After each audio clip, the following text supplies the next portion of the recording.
बिस्मिल्लाहिर्रहमानिर्रहीम। अस्सलाम वालेकुम नाज़रीन। मारूफ एस्ट्रोलॉजर, रिलीजियस स्कॉलर और बिजनेस कंसल्टेंट मोहम्मद उसामा अली साहब कई दिनों के वक्फे के बाद दोबारा से हमारे साथ मौजूद हैं।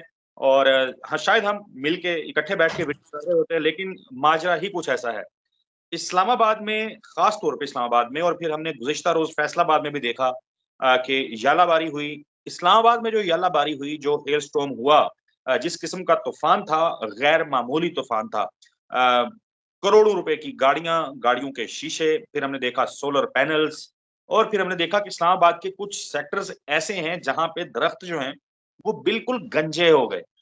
तो इतना शदीद तूफान जो है, वो मेरे लिए और आप लोगों के लिए तो तूफान है, लेकिन उसामा साहब जो हैं वो माजी में हमारे साथ भी और मुख्तलिफ दूसरे जो प्लेटफॉर्म्स हैं वहां पे बात कर चुके थे। और एक जुमला जो है खास तौर पे लिखा जा रहा था कि आसमान से पत्थर बरसेंगे, आसमान से पत्थर बरसेंगे। ये पत्थर वाली कहानी भी हुई, और 14 अप्रैल के हवाले से भी उसामा साहब कह रहे थे कि बहुत बड़ा और बड़ा हसास और खतरनाक दिन हो सकता है। तो उसी दौरान में ये सारा कुछ हुआ जो पूरी दुनिया ने देखा। इसी पे बात कर लेते हैं। उसामा साहब, मैंने जो रिलेट किया है, कहानी यही है या फिर डिफरेंट है? जी, बहुत शुक्रिया आपका। बिस्मिल्लाहिर्रहमानिर्रहीम, अल्हम्दुलिल्लाहि रब्बिल आलमीन, अल्लाहुम्मा सल्लि अला मुहम्मद व आले मुहम्मद।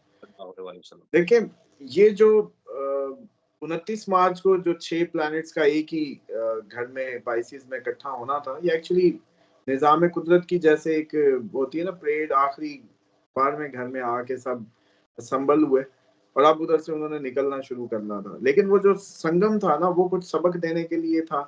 पाइसेस क्योंकि रूहानियत का है, पाइसेस आपकी रूहानी कनेक्टिविटी को बताता है।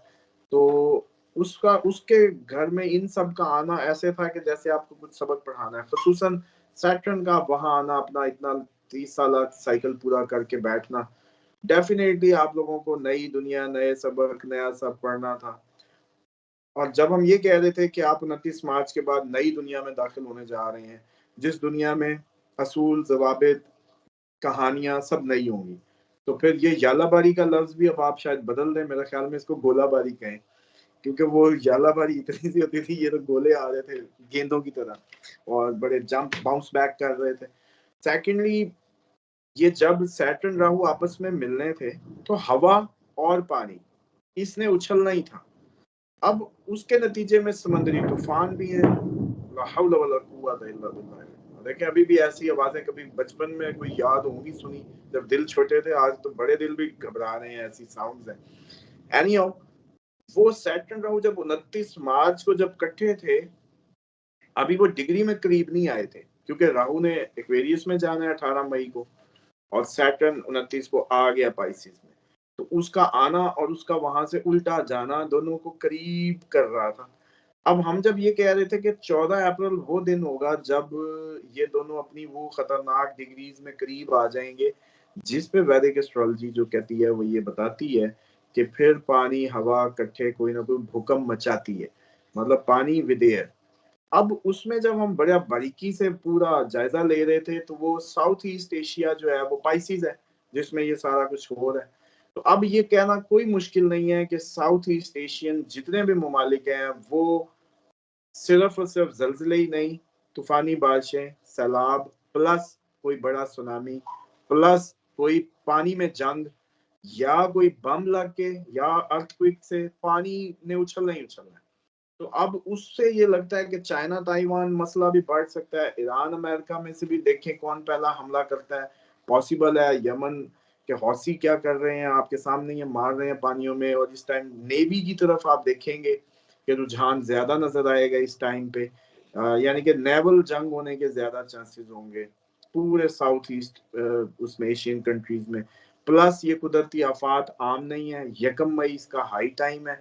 जब तक राहु यहाँ से 18 मई तक निकल नहीं जाता, उस वक्त तक हम ये कह सकते हैं कि ये एक हाईली डिजास्टरस टाइम जो कि दुनिया ने नहीं देखा, वो सब इस दौरान देख सकती है।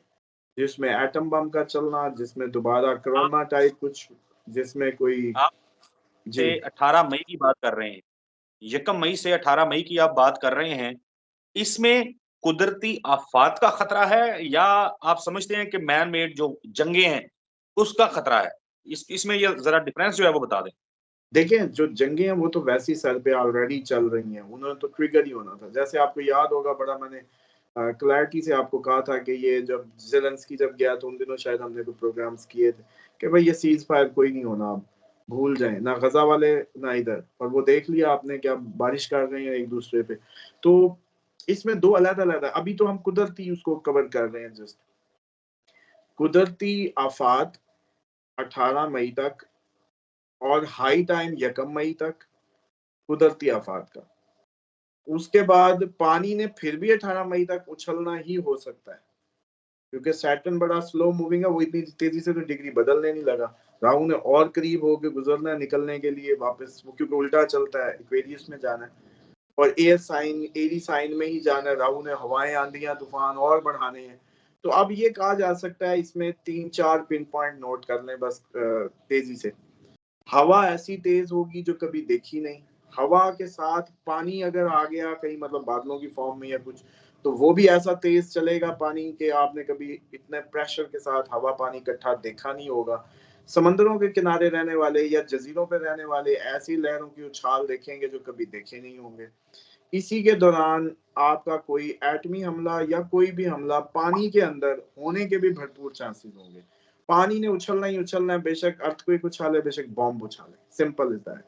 और अब 1 मई तक रिक्वेस्ट है, जितने भी हमारे व्यूवर्स हैं पूरी दुनिया में जहां भी देख रहे हैं, खसूसन साउथ ईस्ट एशिया के जितने ममालिक हैं, पाकिस्तान, ईरान, ये जो आपका ये बांग्लादेश, नेपाल, मलेशिया, ये जो सारी बेल्ट है, थाईलैंड, ये सब के सब अलर्ट में अपने, जैसे कहते हैं कि हम पढ़ा के बाहर निकले।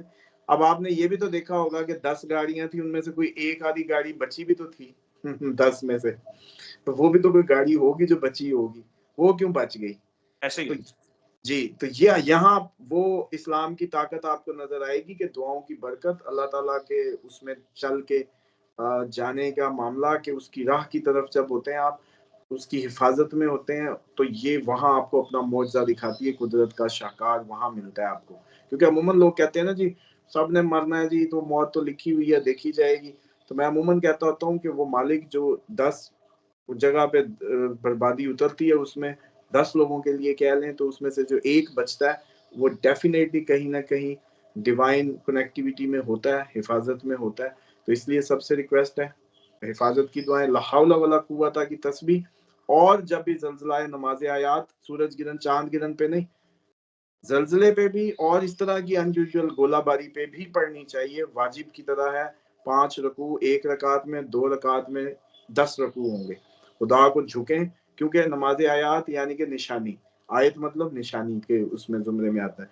तो जब भी खुदा अपनी निशानी दिखाए, आप उससे डर के मुसल्लों पे पहुँच जाएँ अव्वल वक़्त में, और इसकी क़ज़ा भी होती है, लेकिन इतनी ज़रूरी है ये। तो ख़ैर इसमें कंक्लूड करते हैं। मैं समझता हूँ कि हम बहुत ज़्यादा खतरे में, कुदरती आफ़ात की ज़द में भी, सैलाब, बारिशें, तूफ़ान, हवा की तेज़ी इस दफ़ा सबसे ज़्यादा मिलेगी आपको। पानी, और पानी को तेज़ चलाने वाली हवाएँ, और उस फ्रिक्शन से शायद ये मुझे लग रहा है ये गोले भी आपस में, मतलब वो जो इतने-इतने होंगे छोटे-छोटे पीसेस, वो आखिर किसी ने यूँ गूँद के इतनी बड़ी जो गेंद बनाई या बन गई, तो इसका मतलब है कि कितनी तेज़ हवा चली होगी जिसने उनको गोला बना दिया, 55 जोड़ दिया आपस में। 55 किलो 55 किलोमीटर फी घंटा की रफ्तार से हवा जो है, वो 2 रोज़ कबल जब ये हेल स्टॉर्म हुआ, उस वक़्त चली थी। तो बिल्कुल आपने ये आप देखेंगे कि 1 मई तक ये मज़ीद इसमें तेज़ी आ सकती है।